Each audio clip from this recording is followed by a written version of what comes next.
Hello there. I've decided to make this video while I'm walking my dog here to basically describe why I believe the best opportunity that has come around in the last, decade or so, or maybe multiple decades, I'm not too sure, is the cryptocurrency market, and why in fact you should consider potentially investing in some high quality utility tokens. This might be like quite a long video. I don't know how long it's going to take, but however long I guess it takes to walk my dog here. I'm just going to be walking around this field. There's not going to be much visual shit popping up on the screen, unfortunately. It would be good if I could get some graphs up, etc., things like that. That'd probably aid my explanation, but unfortunately I'm walking my dog and I can't do that.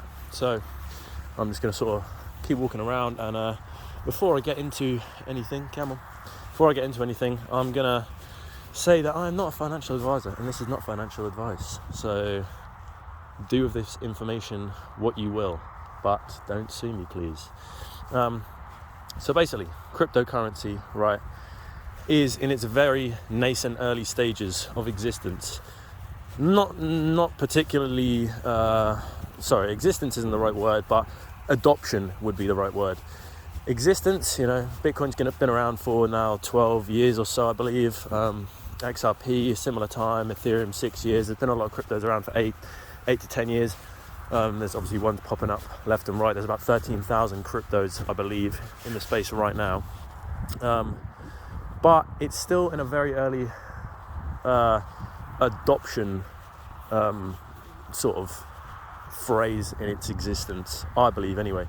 I mean, the total market cap right now has just recently, as of the last day or two, surpassed 2 trillion again, which in comparison to other asset classes is minuscule, right? You've got the stock market, you've got the property real estate market, you've got bonds, you've got precious metals, etc. You've got so many different asset classes that are hundreds of trillions, right? You have like quite literally insane amounts of money that have flown into these asset classes, yet crypto is only 2 trillion, and crypto has the ability to swallow these entire markets. What do I mean by that? I mean, basically everything will eventually, if you believe in the innovation of blockchain technology and its potential, blockchain will eventually get to a point where it has swallowed all of these other markets, right? So real estate will become tokenized. There are actual tokens out there right now currently that are specifically, for facilitating the transaction of property. There's literally a token called Proppy, which does this quite well. That's quite a good utility token right there. Stocks can become tokenized, gold can become tokenized.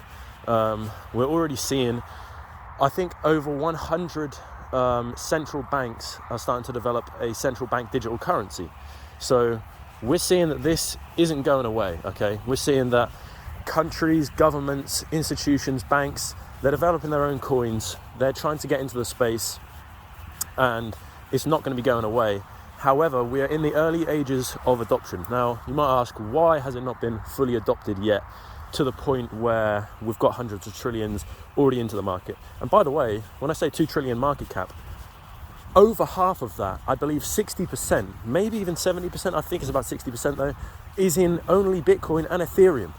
And me personally, I like Bitcoin and Ethereum. I don't hold any, but I do believe that there will be cryptos that overtake these two in market cap when true utility and regulatory clarity comes to the market.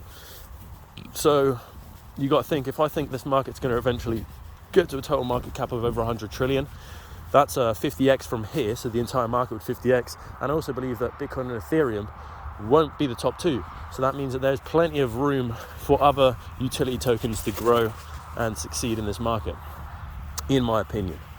Why hasn't adoption fully happened yet? That's a good question. Well, adoption hasn't fully happened yet because, like I just said, there isn't any regulatory clarity or certainty within the market.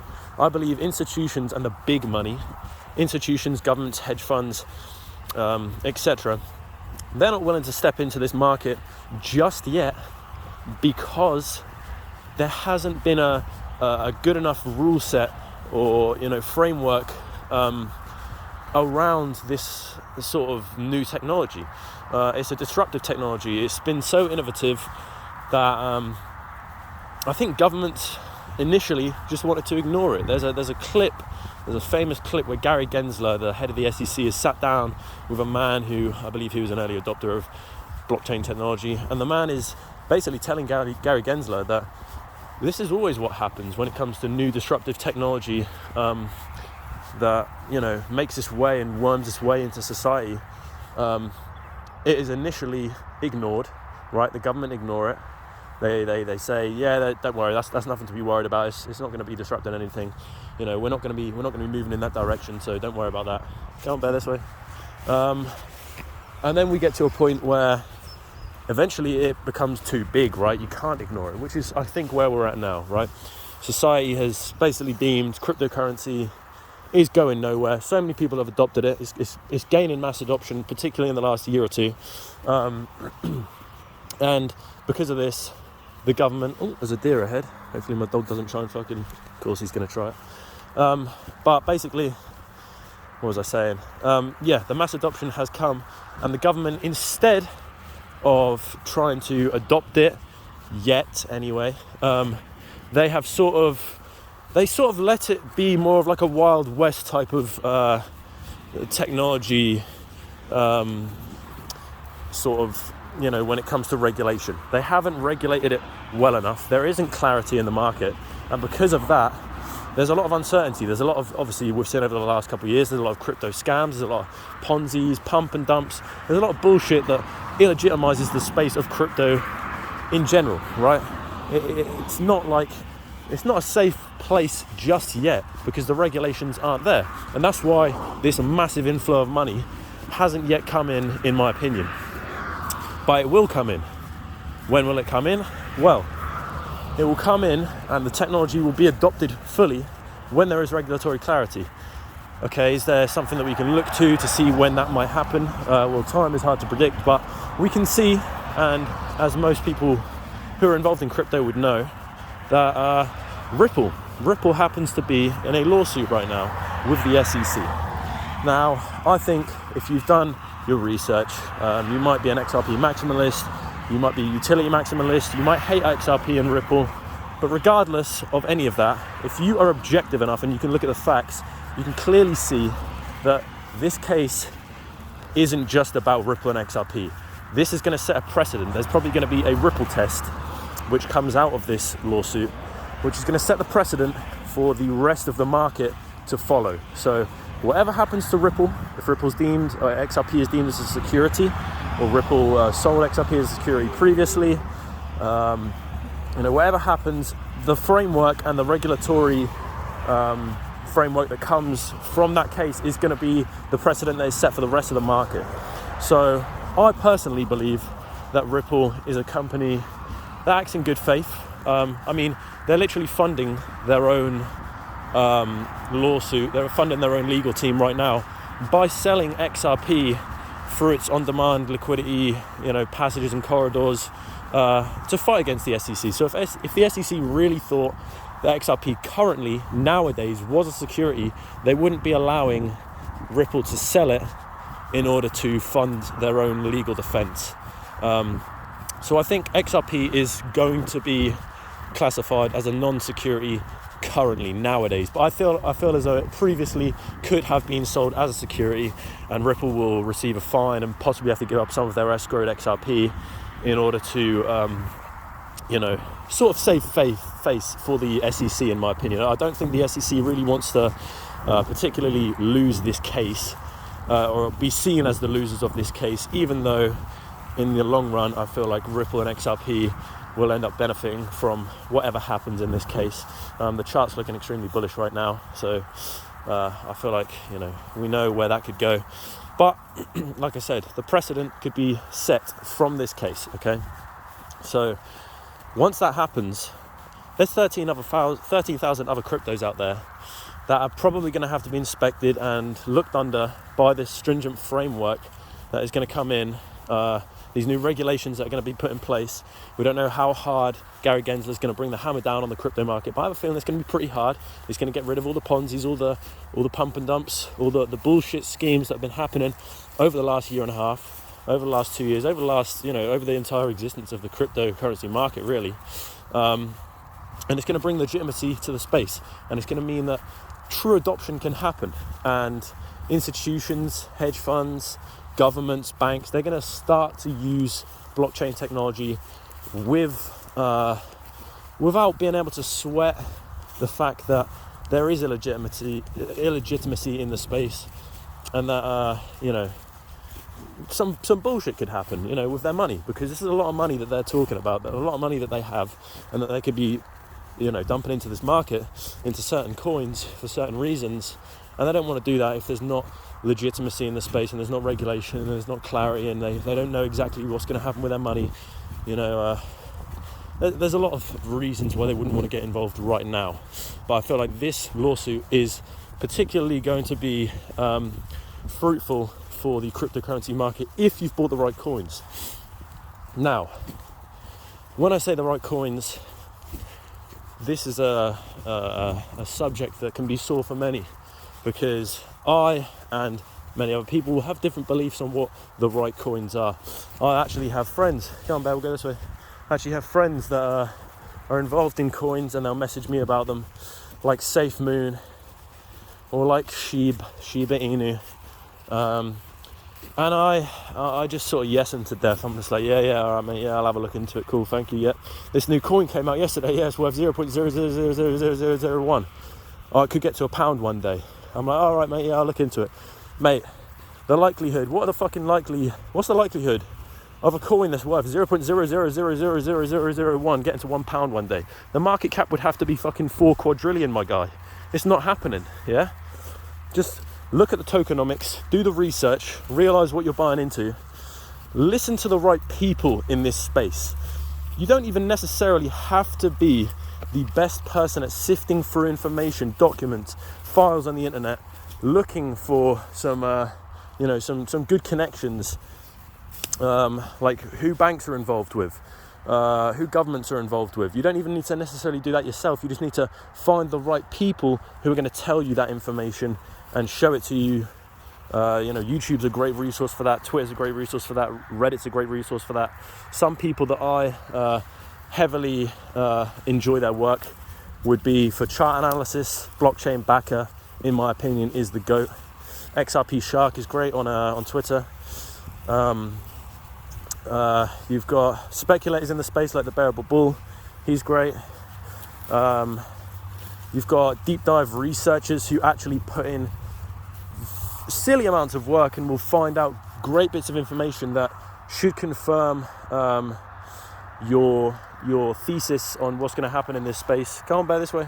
Come on. For example, a great researcher would be XRP Owl or King Solomon. Some guy called Anderson X maybe, something like that on Twitter. He's great as well. Sorry, I can't remember everyone's names here off the top of my head. I'll probably link them in the description of this video. But regardless, there's a lot of fantastic people who don't chat shit, who are offering you valuable information. And if you're able to realize that and sift through the shit and realize when somebody isn't just blowing smoke up your ass and telling you that this coin that you're involved in is going to pump fucking 10x next year, 10x in a week, whatever, I'm in this for the long run, right? 10 plus years. Whatever happens in between now and then is all just fucking fairy dust to me. I'm waiting for regulatory certainty, and I'm waiting for utility to actually come into this market and properly be utilized. Now, when I say utility, you might be like, okay, what do you mean by utility? I'll give you an example as we were on the topic of Ripple and XRP. XRP in particular is a highly liquid coin, which is a good thing considering the world is in quite a liquidity crisis right now. That meaning that it's hard for banks, institutions, governments, etc. to move money from A to B. They tend to use a payment system network called SWIFT. A lot of countries are involved with SWIFT, which is an American company, which basically will facilitate remittance payments and settlements cross-border internationally for whoever would like to make these payments. And I believe they have between $5 and $25 trillion move through their payment systems network every single day. That's a lot of money, right? 5 trillion, which is on a low-end day, let's say, is quite literally 2.5 times the entire cryptocurrency market cap right now. And I know that market cap in crypto isn't actually how much money is liquid in the asset or in the entire crypto market. I know that it's actually just the circulating supply multiplied by the price of the cryptocurrency. So it's actually just a made up number. But just for the sake of the argument, okay, we're just going to be like, okay, 2 trillion, it's going to grow massively by then, and 5 trillion is how much Swift is facilitating, at least per day, pretty much, okay? So you got to think, if Swift potentially switches to blockchain, which, by the way, I think Swift has mentioned recently, as King Solomon put up in one of his most recent videos, maybe in the last month or so, that Swift are planning to get involved in blockchain technology. I believe that ISO tokens are of interest. The ISO 20022 tokens are of interest to, anyone that's heavily looking at utility tokens, because that's a new payment system, a new network of, settling payments that involves blockchain technology. In particular, it has got XRP, XLM, IOTA, XDC, Algorand. I'm trying to think what other ones are on there. I can't remember off the top of my head, but those are a few, just to name them, that are involved in the ISO. Those are some ISO tokens. Those are involved in the ISO payment, plan, system, network, whatever you want to call it. And I think that true adoption of this space will mean that, Swift, which by the way is also involved in that ISO plan, if I didn't mention that already. Swift, amongst other institutions, amongst stocks, amongst bonds, amongst real estate, everything will eventually become tokenized, because blockchain solves a massive issue that the world has. One would be, like I said, liquidity. We're going through a liquidity crisis, meaning that if a bank or whatever, an institution wants to transfer money from A to B, it has to go through probably Swift, as that is a system, a payment system network, which could take, it's, by the way, it's not open 24/7. It's open like 9 to 5 days a week, right? So crypto doesn't sleep. Crypto is 24/7. So you can make these payments whenever the fuck you like, which is fantastic. First of all, that's a great benefit. And then you move on to the other benefits, which would include the fact that you now won't have to pay a ridiculous fee on a payment that you want to make from A to B. So previously, if you're using Swift or another method of moving your money around, you will probably receive a transaction fee of, I don't know, anywhere between like maybe 1% and 10% on your transaction. If you're moving a large amount of money, let's say what Swift is doing, they're moving trillions. Let's say you're moving, I don't know, 1 billion from A to B, and you're receiving a 1% transaction fee on moving $1 billion. Well, that's a fucking lot. That's a damn lot, right? That's 10 million, if I'm right. That's 10 million that you're having to pay as a transaction fee for a 1% transaction fee. That's insane. And also, this transaction might take you, up to 3 to 5 days. This is a long process, unfortunately, that is slow. Why is it slow? Because they have to source the liquidity from somewhere, right? There's not just a magic pot of money sat about that people can just grab this money from and then just dump it somewhere else. A bank doesn't just have a big pot of money sat there. Your money is in your account, and that's not just in their account as well. Otherwise, there'd be 2 times the amount of money. They have to source this liquidity from somewhere. They have to source the money from somewhere and then, transact it to somewhere else.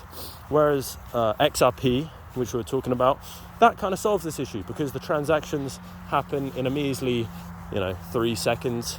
It's going to cost you a fraction of a penny to transact, rather than potential sum of 10 million if you're transacting a billion. It literally is a fraction of a penny, or maybe if you're transacting a billion, you might get charged 20p, something like that. I believe there was actually a company, I forget the company's name, but they used XRP back in maybe 2016-17 to transact 500 million, and it cost them 30 cents. Right? It's revolutionary technology. It's going to save these banks, these institutions, etc., a lot of money in the long run and time. So it is going to be adopted. It is going to be used. Ripple, the company itself, some of the architects of the XRP ledger then went on to found Ripple, but Ripple was founded and created after XRP was even made. They just ended up, I guess, buying a bunch, escrowing it, which is, by the way, it's a democratic escrow that it's in, so you can choose to be burned or whatever by the XRP community. But the people who are involved in Ripple, they're a financial technology company that leverage Ripple. They use it to insert pockets of liquidity into certain liquidity corridors. They have their on-demand liquidity, or it used to be called XRP, sort of system in which they basically just provide liquidity to places. They had one in the last few months that they opened up between, I believe it was the Philippines and maybe Thailand, and it's just a multi-door corridor where you can just transact money through there, and it's going to save people a lot of damn money, right? Because if you're in the Philippines, you're going over there from Thailand and you're working and you're trying to send money back to your family. It's you don't want to be having to pay a 5% transaction fee and wait a few days for it to go over there. You want your family to receive as much possible money and get it as quick as possible, and this technology solves that issue. So it's rather revolutionary.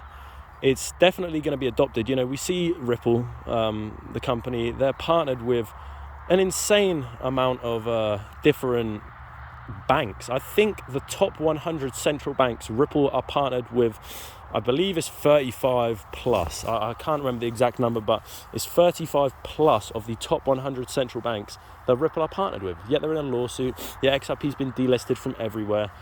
To me, it stinks. It stinks of fish. It's very, very strange that all this is happening, and there's so much FUD around Ripple and XRP. To me, it seems obvious that they're going to be adopted and they're going to be used on a mass scale. And if they do end up replacing Swift, XRP replaces Swift, then we could see 5 to 25 trillion getting pulled through XRP every single day, getting put through every single day, which would dramatically increase the price. That's why I'm here for the long term, right? I don't know when that's going to happen. I don't predict time. I don't know necessarily if that is even going to happen. I'm not a financial advisor. But I'm just here telling you what I can see in this sort of realm, in this crypto realm. And because, we know adoption hasn't fully happened yet, for a multitude of reasons, which I said earlier. Some of these exchanges as well are very dodgy. Exchanges need to be regulated properly. They need to be KYC and AML compliant. They need to be anti-money laundering and know your customer compliant. That's why there's not a lot of trust necessary. That's why the money hasn't really flown in properly yet. Yet it will come in once the regulations are in place, once there's certainty in the place, in this space. There's going to be an understanding that it's now safe. When ETFs start to pop up left and right, there's going to be an understanding that it's safe in this market to invest and to put your money into certain assets, privacy tokens. There's going to be a great number like Zcash, Barry Silbert, Grayscale. They've invested a lot into Zcash. It's going to be a great deal of decentralization in general, privacy, selling of information. This is going to revolutionize the world in ways that we don't understand. The NFT space, right? There's so many different benefits that we're going to gain from this space that we haven't yet, I don't think people yet understand on a mass scale, at least. There's still, so much FUD and bullshit around the market that it's people kind of laugh at you if you say, oh yeah, I'm involved in crypto. It's like, all right, mate, yeah, you're a crypto guy, yeah, all right, cool, mate. And then if you don't have a bunch of money, they're like, well, obviously, you're just a dreamer, mate, move on. It's not being adopted fully yet on a mass scale.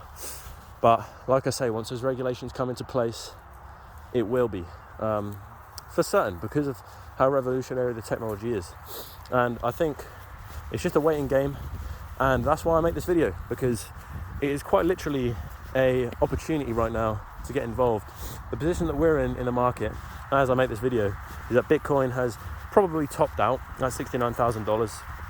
Funnily enough, Elon Musk always said that fate loves irony, and the most ironic outcome is the most likely one. And, you know, $69,000 is a rather ironic outcome, and I believe it will be the top, not for that reason, but because of people like the blockchain backers, technical analysis on the charts, etc.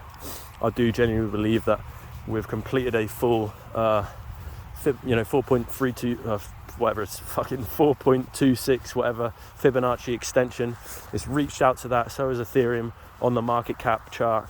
So I don't believe that we're going to go any further for Bitcoin, unfortunately, but I do believe we've capitulated and we've got the local bottom in for now, and we're in the process. Spare, come on, he's spotted something over there. We're in the process now of waiting for that retracement to come in, and the retracement previously, in previous bull runs, which would be 2013 and 2017, they have made the altcoins go absolutely bananas, right? That has been the time where altcoins have gone up and done insane 10 to 20 X's all across the board. It's complete euphoria. Oh, fuck's sake. Dog's just fucking made me knock the phone out of my hand. There you go, we're all good though still. There was complete euphoria and the markets were going crazy. And that was during the retracement from, you know, Bitcoin hits the all-time high, crashes down 50 whatever percent, and then retraces back up to the 702 twice previously, 702 retracement level. And when it did that, that was when we got that insane euphoric alt season that people are craving for currently nowadays. And I believe we've bottomed. We might double bottom, and then we're going to bounce and maybe do an ABC correction to the upside, which is where we'll get that altcoin euphoria. There's so many altcoins that were in the top 50 a year and a half ago that have dropped out of the top 50. Some are in the top 50 still, some are in the top 10 still.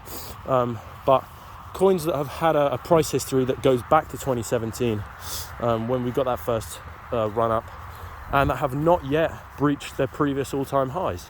And I believe those are the coins that during this Bitcoin retracement are about to experience a massive move to the upside over the next couple of months.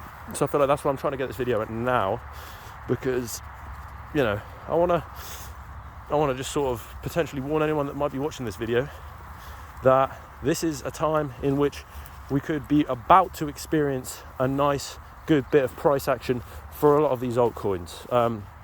To name a few, I would say probably Stellar Lumens, XRP, Dash, Zcash, EOS.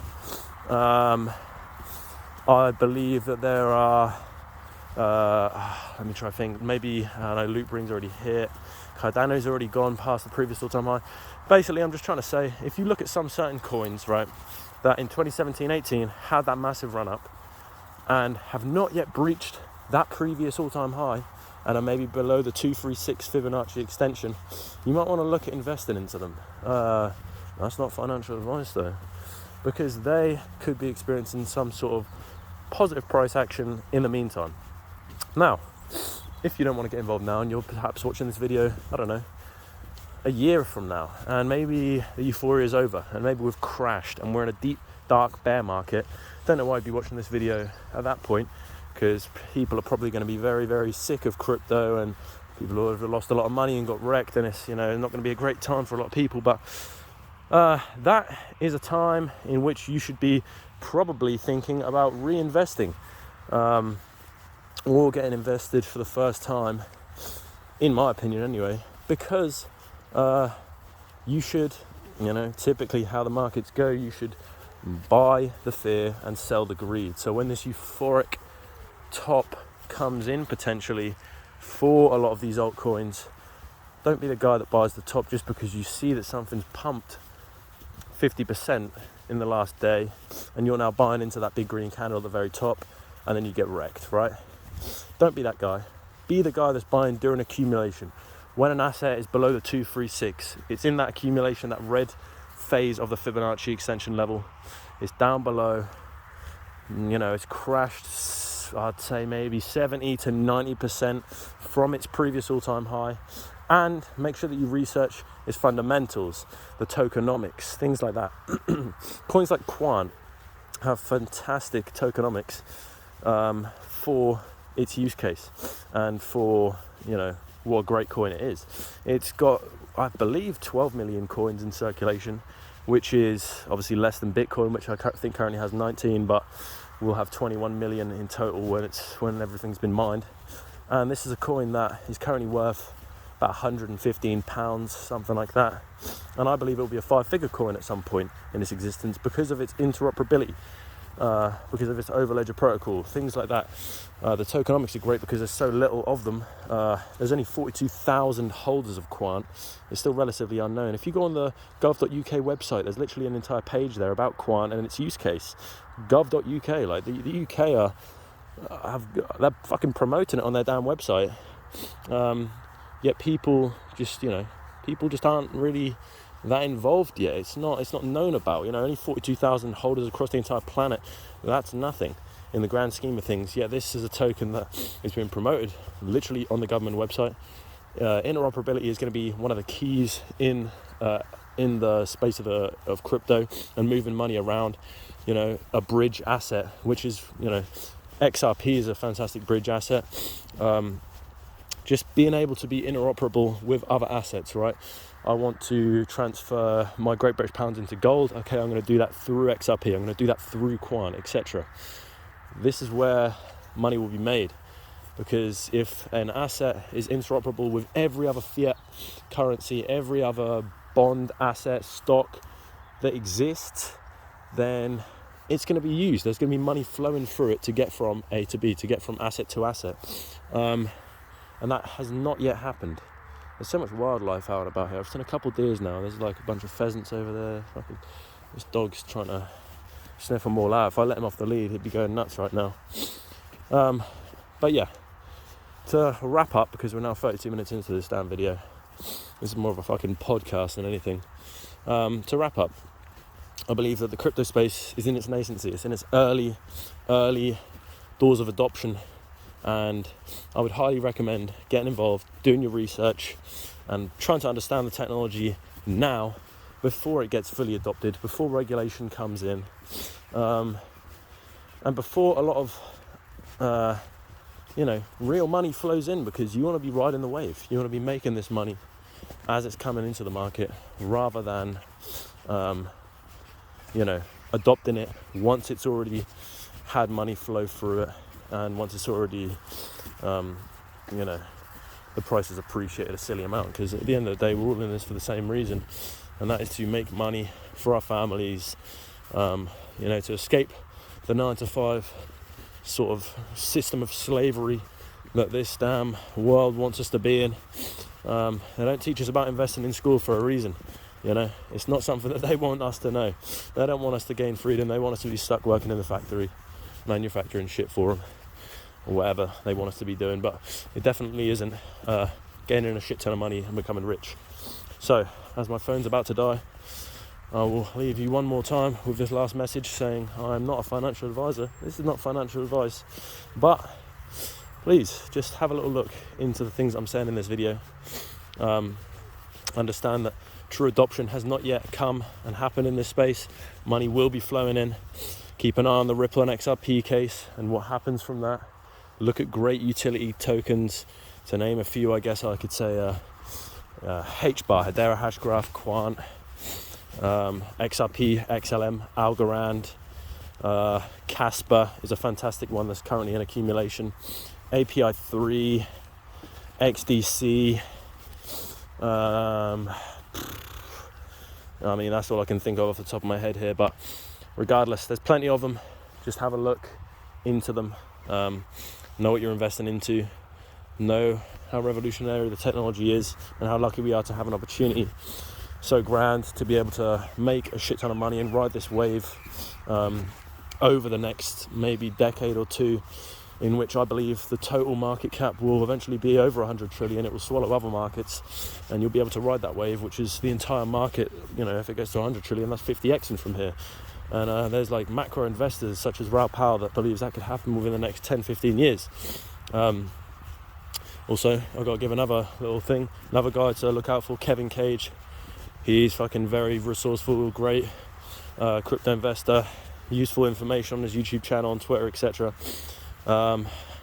Anything else I need to think of off the top of my head here? To be honest, I think that's about it. I've rambled enough, so I'll give your ears a rest now. Stop giving you an ear beating. Enjoy the rest of your days. See you later.